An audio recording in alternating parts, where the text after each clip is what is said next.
Well, the mission of the Crop Trust is to conserve crop diversity and make it available to farmers and breeders so that they can develop the new foods of the future for more people, less land, less water and climate change. Well, it's really important that we align our investment strategy with our mission. We can't be invested in food commodities or anything that would take away from the work we're doing.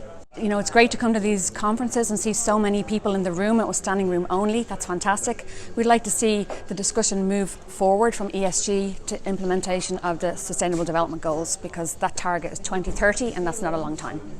As we're trying to protect the Amazon rainforest profitably, and we are currently protecting a large amount of land and delivering returns.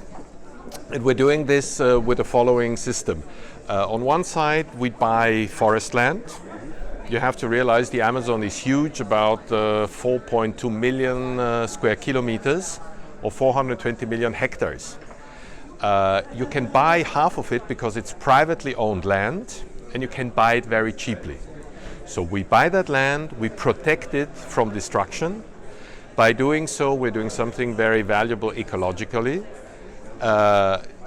We are protecting the climate, because every single hectare of rainforest has something like 500 tons of CO2 locked in, and we're giving work to the local population. You might say, oh, this sounds like philanthropy. Well, it is not. It's actually a hugely profitable impact investment, because we're looking at long-term returns of IRRs in excess of 15%. And the only drawback is trees grow much faster than Europe, so it takes 20 years instead of 100 years for a tree to grow, but it's still 20 years. So the investment horizon is a bit longer than what is usually associated with the products that you have here. So this is the big challenge that we face, but I'm convinced that we'll find enough interested people that not only want to do something good for the planet and for the people, but also to have very interesting returns in the long term, and are willing to keep that patient capital locked up for something like 20 years.